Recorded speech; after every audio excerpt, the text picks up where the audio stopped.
Hey, writers. I am so happy today to have Christy Yaros with me. Welcome, Christy. Hi, Sarah. Thanks for having me back. Absolutely. And writers, you may have already seen an interview with Christy that we have done in the past about talking about various categories of KidLit, and that is because Christy knows a lot of things about all the categories of KidLit. But today we're going to talk a bit about writing communities and the KidLit community. But before we dig into all that, I am going to introduce Christy to you all.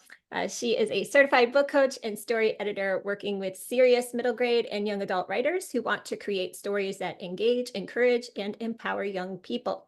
She happily spends her days talking craft and coaxing stories out of her clients. Previous iterations of Christy have done pretty much all the things in the educational publishing world, from proofreader to managing editor to author. Christy holds an MFA in writing for children from Simmons University, and she is also a co-assistant regional advisor for the New England chapter of the SCBWI.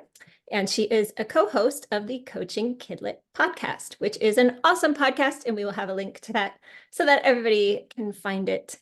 But today we are going to talk about communities because Christy is involved in a lot of communities, and we know that that can be an important part of the writing journey. So maybe we should do a quick overview here of what and who might be considered all part of KidLit. Who are we talking about when we say the KidLit community?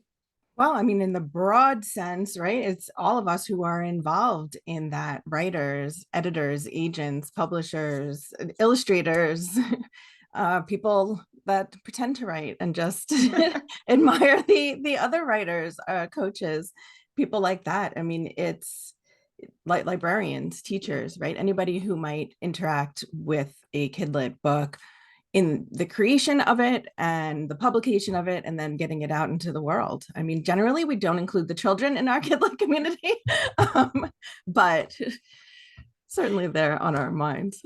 Yeah, it's such a weird dynamic to be like, we are working on things for this population, but we're not really interacting with this population in the same way that we are interacting with each other, for sure. And just in general, KidLit community people tend to be friendly and generous and just all around nice to be around. I think that we're a little bit better than some of the adult market spaces where it can feel a bit cutthroat and competitive. KidLit people, I find, are generally eager to support one another and promote each other's books and do all the lovely things. I So think so too. I mean, I think it's because we all have a shared goal and shared values in that this is, we want to bring books to children that are going to enrich their worlds and make their lives better. And so it's not, I don't know, not that adult writers don't have a purpose, but I feel like we all have more of maybe a common purpose. And like, isn't that what community is based on?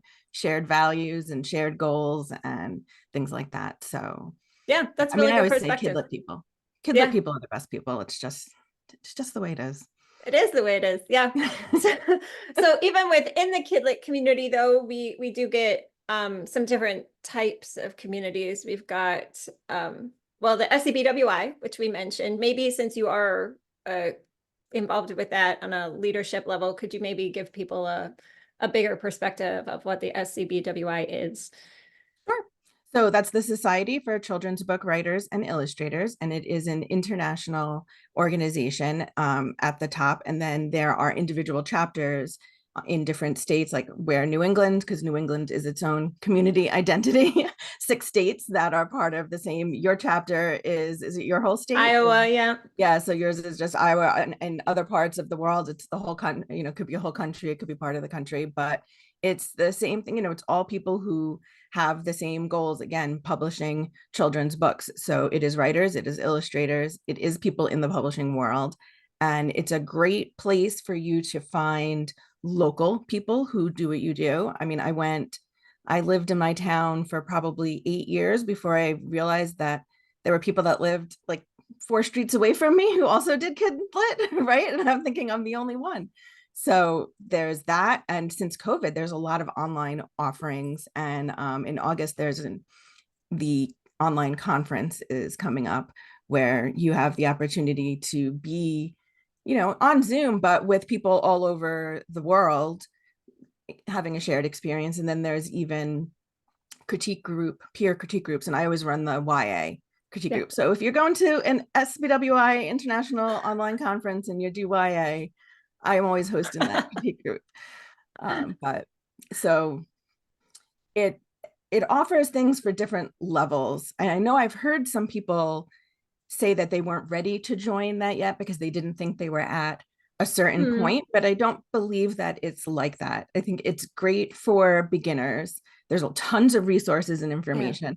And it's the kind of place where I've been a member since 2007. I have seen careers where people who thought that maybe they weren't ready to join that yet are now Newbery award-winning authors, right? So it's a great way of continuity of community.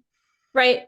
Just because you join doesn't mean you will be teaching a webinar yourself, right? You can just join and hang around people and sort of absorb information, but also just make really great connections of people who people are very generous, and they can maybe help you take the next step of what you'll need to do. It's just so much better than trying to do it all on your own. At least I think so. None of this business can be done on our own. All of it involves other people. I mean, even when you get a publishing contract, right? You have an agent, you have an editor, you have a marketing team, you have all of these people. You're never going to be by yourself. So I guess you might as well get used to having a community around you. And also growing up with a group of people who are at the same place as you are and growing together over the years. I mean, that's like a built-in support system for even if you become famous, and you still have these same people that you have known since the beginning who have gone through. I mean, community in general, let's face it, like we have our spouses, our partners, our kids, fine. Like they don't want to hear about this stuff all the time, right? Like they smile, they nod. The eyes glaze over. They just don't really get it. So finding people, and this goes for anything that you're interested in, but especially I think with KidLit, it's not even the kind of thing where having, I know a lot of libraries will offer critique groups, and it could be anybody from your community. And yes, you have that shared aspect that you're from the same living community, but picture book writer, middle grade writer, adult fantasy, mystery, adult erotica, people can end up all in the same group. And like, what do you do with that? Right? Yes. Yes. Get some things out of that, but I think the more you niche down in your community, the better off you'll be. I think that's true. And I think sometimes people perceive KidLit creators or enthusiasts as being like, oh, isn't that so cute? Like they just want to pat you on top of the head and be like, but I hang out with the real writers over here, right? And they don't realize the challenges and the difficulty of writing for kids. And so being around other people who respect that work, I think will help you also feel good about the work that you are doing. Well, anytime you walk into a room and you know that you have a certain level of shared, interests, values, whatever, it takes kind of a weight off of not, am I finding the KidLit person in the room? I mean, you're in a room of KidLit people. It's like, oh, the picture book people, the novel people. You can find the illustrators because they're always the ones having fun, like in the corner. But still, you're all KidLit people. And so it's just like, I think any other community, if you have a church community or your PTO or, clubs when you were younger or now, whatever, you all know coming in, you have a certain thing that you share together. And so like, that's out of the way and you can get right into the good stuff, right? Yeah. Like, let's have deep conversations about the things that we care about. Yeah. Totally agree. And then we also have these, you mentioned since the pandemic, but I think even before with the rise of offerings on the internet, there's more available to us now than there was 20 years ago. You can take classes, you can take webinars, workshops, all the things, whether they're in person or online. We certainly have places like Highlights or the Writing Barn or 12 by 12, places where you can learn things, perhaps, where you're going in with more of a learning mindset, and whether that's a long range thing, or maybe it might just be like a single session, but that is another way perhaps to meet people who are interested in the same things that you're interested in. If you both take a, I don't know, a class on writing middle grade mystery, for instance, now you've found maybe some new writing buddies. Yeah, I mean, totally. Even doing the peer critique group for the SCBWI conference, I mean, one of the things I say to them is when you go into this breakout room, and it is just a breakout room on Zoom with random people. So, I mean, super brave people to log on and read their stuff in front of strangers in the first place. So, you all have that in common. You're a little bit bold, right? But if you find someone who resonates with you, who you're like, yes, like they get me, I get them, I mean, grab on, like not in a stalkery, creepy kind of way, but you need people who get you, because there are plenty of opportunities for community, but it doesn't mean that everybody is a match for you and for what you need. You don't want somebody who's going to make you feel bad about yourself, who's going to criticize your work, who's going to tell you, I would do it this way. But someone who says, like, what is it that you're trying to do, and how can I help you get there? And hey, I'm great at dialogue and you're great at description. You help me, like I'll help you. It's really putting yourself out there and knowing what it is that you need. If you just need people to emotionally support you, people you can vent with, fine. But to choose, when you get down to that granular level of the people you really want to spend your time with in a smaller community or in a critique group or a critique partnership, I mean, you really have to make sure it's what you need. Yes.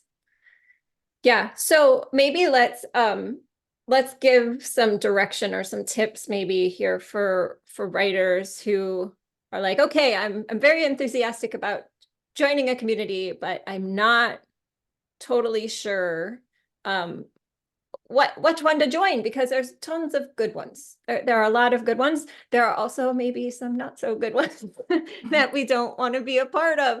So yeah, how can we figure out, maybe first of all, how can I figure out if I want to join a large group, say whether it's a national organization or a state organization or whatever, how can I figure out what's good for me at a big level versus like finding a group of 4 writers that I can call my own little group? How do I distinguish? Or is it maybe I do both?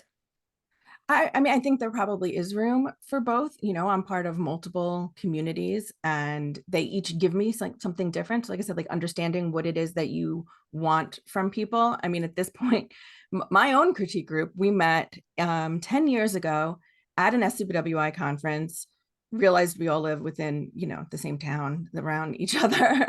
And as we've morphed over the years, like we're friends, we're good friends. And maybe we don't do as much writing together anymore, but we, have our group chat, we send each other memes and it's morphed into that. But like beyond how we feel about writing, we respect and enjoy each other as people first. So I think that's important. Like I don't know, so much about writing is knowing yourself, right? And knowing what you are, most of us are grown-ups, we're of an age where it's just like, this is who I am.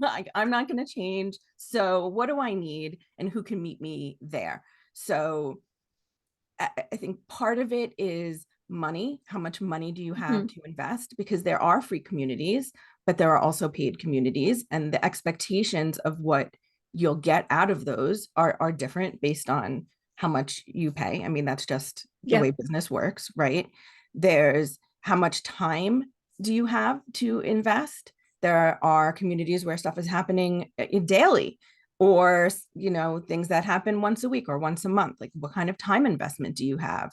And then what level of support are you looking for?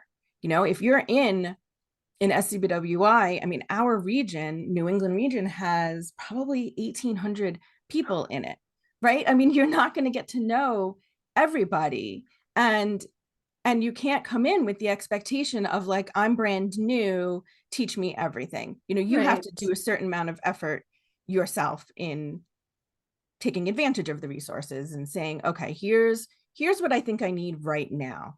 And I know with, coaching, like this is one of the things that we emphasize this. There's so much out there. There's so many free things, and free doesn't mean good necessarily. Paid doesn't mean good necessarily. How do you filter down what you need and what is good for you? And it's hard sometimes with all of the things to focus on like just the next step. So I would say, like, where are you? And if you have never finished a draft, don't worry about communities for querying and Oh, getting sure. an agent, right? Because you need to finish a book. So finish a book. So what do you need to do that and find those things that are going to help you get there? Are you looking for accountability? Are you just looking for people to, kvetch with on a weekly basis? Are you looking to learn your skills? Are you looking to share your work and have other people share their work with you? There's all of these. I mean, now it just sounds even more complicated, Sure. but it is an easier way to kind of whittle down what is the best for you, because we all have limited time and limited resources, and you don't want to join something that's going to put you out, that's going to, be too difficult for you to pay just because you think you need to pay for it, because you definitely don't need to pay for things to get the stuff that you need. You may have to work a little harder to find those resources, and you also don't want to join something where the expectation is that you're going to participate every day, and then you can't, and then you just make yourself feel bad because you're not participating. Like, that's not going to help you either. Yeah. Right? Yeah. And it probably changes. I mean, school's just ending, right? So our teachers are, maybe have free more at less. time. Yes. Yeah. Or maybe less because now they're That's on true. vacation, or their kids are home. Those people whose kids were in school are now home. So I don't know. Now I'm just rambling, but no, I think I'm glad that you brought up the idea of paying versus not paying for things, because I totally agree with you. We don't want to pay for things that we don't use, because the mental load of just carrying that just like adds on more guilt. And if that goes on for a long time, maybe even shame at that point, just heaping on piles of things that I'm not doing, and you can feel less than. On the flip side of that, if you're stagnating and not going anywhere, sometimes paying for a class, paying for a membership might be the kick in the pants you need, because I've invested in this and now I'm going to see it through. So that goes back to knowing yourself. And if you're someone that's going to benefit by putting your dollars down where where your effort needs to be, then maybe that's what you do. But knowing whether you want personal interaction with people is really helpful, or whether you just want to be anonymous and absorb information, can right. also. I mean, there's Facebook groups for people who still do Facebook. I really try to avoid it because that's just a huge time suck. But, if you want that, but then you also have to take, like, the information that I'm getting, is it accurate? Is it right for me? It can become so overwhelming with all the resources out there and the conflicting things. And how do I decide what I need right now? And I think that's where sometimes the paid communities that are usually more niched down, like we talked about earlier, right, that are providing a certain thing at a certain time. Like, a lot of our coaches offer groups, larger groups, smaller groups, communities based around certain things. I mean, you have an accountability. Well, I was just going to bring up right? yours as well. So that's an excellent segue, because I did want to tell people about Christy's, because Christy has this group for middle grade and young adult writers. So here's an example of a group that's very focused on KidLit novels. Granted, they're using both categories of middle grade and YA, but that's because a lot of writers do tend to cross over from one category to the other. And I love that your program has a mix of learning. You have this learning component of webinars and guest experts and a teaching component, but then it's also a small enough group. I mean, I wouldn't call it a small group, but it's a small enough group where you aren't just going to be a name on a screen. So I feel like your group is a lovely blend of the best of both worlds between the large and the small options. Oh, thank you. Yeah, well, I mean, teacher at heart, I guess. But it started because I had one-on-one clients who I was coming to an end with, and I didn't want to let them Mm, go, right? I didn't want them to just go off and be gone because I had clients who are all over the world and they don't have any writing communities. And yeah. so I said, oh, what can I do? And so I tried to form this. And honestly, I'm really lucky. And I'm not just saying this because some of them might be watching this, but I brought together this group of people, and they have really, I mean, it's a paid community, but it's beyond that because everybody is so invested personally that they have shaped the way that our group has grown and what people get out of it, right? Yep. So it's genuinely a group of people who care about what they do and care about helping each other succeed. And we were joking, the other night about like the competition that happens in the group is I post a daily prompt, and the competition is like who answers the prompt first. It's not who's further along in their manuscript. And so it's really about support for me. But that is my large group. But then I also, those people don't necessarily get one-on-one time with me because Right. there's one of me and at the moment 30 of them. Right. We have calls where we're talking together. But if you really want more, I have what we talk about, small group. And some of us offer that, and I have that, a small group where there's 4 writers and we meet every other week, and we just talk about, each person gets 20 minutes and we just talk about that. And then we have our even more, some of us offer one-on-one where it's just you and I for an hour focusing on your work. And Right. it really is different people who want different things, and they know what they want. And I thought I would have this large group community and my one-on-one clients would be in it, and they don't want to be in it Right. because they just want to focus on their writing. Yeah. And Right? that's fair. That's fair. Yeah. It absolutely. And they say, as much as I would love to, like the bonus of one-on-one is that you don't have to help other people. So if you just really need to focus on yours, and the bonus of being in a community is the learning that you do get from each other, because somebody has an insight that you never Right. thought of, right? Somebody approaches something and asks you a question that maybe blows up your whole your Yeah. whole story.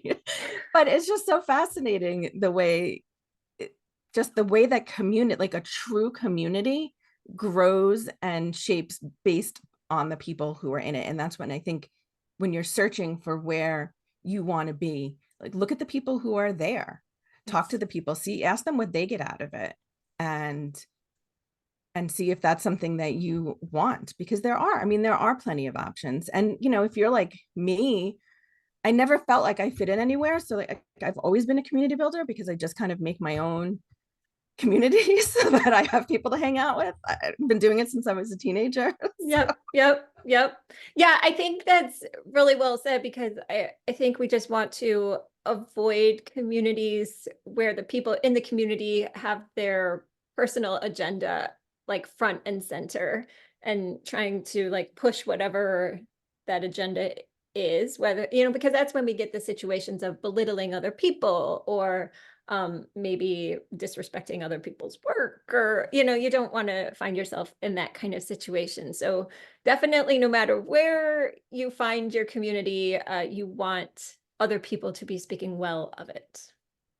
And if you can't find, and get all like, if you build it, they will come on you. But it's true. Yeah. If you during COVID with SCBWI, I was running a weekly Zoom for our members, and we'd go into breakout rooms and people would talk, and from that, right, people started to form critique groups on their own, because Yep. you're talking to each other every week and you're realizing, hey, Sarah and I really have a lot in common, and it seems like we're in the same place in our careers, and we both have the same goals right now. And so they formed critique groups, and some of those people are now published, and now they're marketing groups. Like, it grows together. And it was Yep. because one person said, hey, I kind of like you, and maybe we should, I don't know, like, share each other's work one day. I mean, it's hard to put yourself out It there is. like that, but the benefits are there. So Yep. I think even this week, people coming to your campfires, Yep. We've got a little community. it's a little, temporary communities are communities too. And maybe from that, I'm sure we'll have people who were here last year, who were at your novel kickoff, who will continue to come. And so, it can grow out of that. But yeah, absolutely. I don't know. I just love community because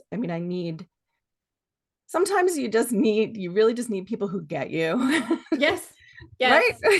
Yes. So hopefully writers, we've at least impressed upon you, like, do not do this writing thing alone, whether you're going to find a coach to work with you if you want to keep that one-to-one. Maybe the idea of being in a group, maybe you're a very shy person or an introverted person or socially anxious or whatever, totally fine. You can still have a small community. Or if you want, friends, groups of writing friends like that, go and find those people. Or if you want to be part of a big party, do that too. But just please don't feel that you have to do this whole thing on your own and be wallowing by yourself somewhere.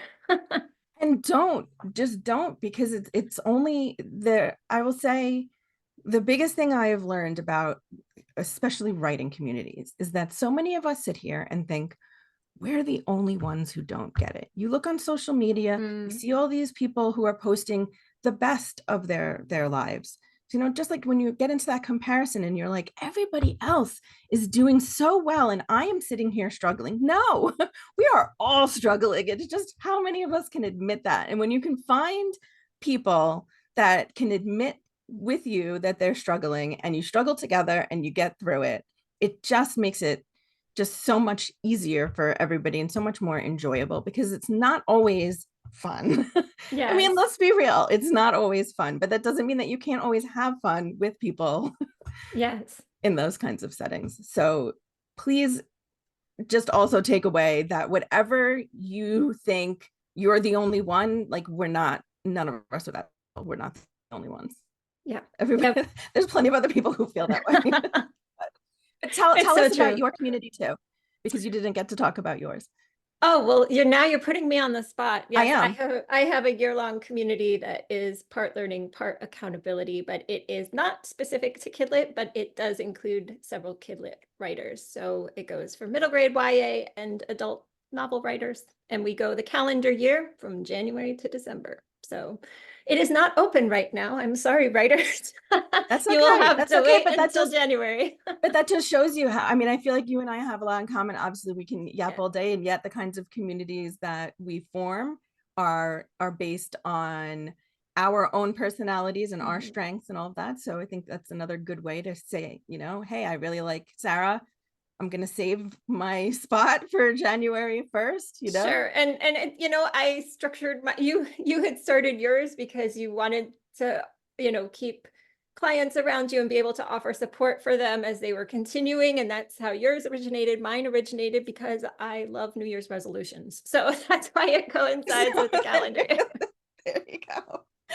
And I'm sure that there's so many other out there that there's definitely something for you. So yes, absolutely, writers. So we are going to have links to all the things, and Christy has created a special web page just for this KidLit Summer Camp event. So we will have that in there, and it will help you find the coaching community that Christy was talking about, but also some other things. And we'll have a link to the Coaching KidLit podcast too, which comes out the first Wednesday of every month. And you guys are past 30 some episodes now. 40? Right. Is it like 40, 50?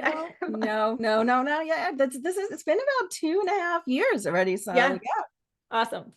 It's a very helpful podcast. And so for those of you who might be interested in learning specifically about some topics, they've had some wonderful guests on that podcast to really dig deep into specific KidLit issues. So Sara's not just saying that because she's one of our frequent guests. I did get to be one of the guests, which is super fun. But no, they have had, Christy and Sharon have had some wonderful, wonderful guests. So, all right. Well, thank you. Oh, and you're at ChristyYaros.com. What about socials? Are you on socials? I mean, technically, yes. I'm Christy Yaros everywhere. Everywhere I can be Christy Yaros, that is where I am. Am I been around much these days? Not so much. I know it's getting harder and harder to be on socials. Nonetheless, writers, we will have links for that as well. Christy, I want to thank you for your time and chatting about community. I hope, writers, that you have found this conversation helpful. So thank you, Christy. Yeah, thank you so much, everybody. Have a great day. All right. We'll see you next time. Bye.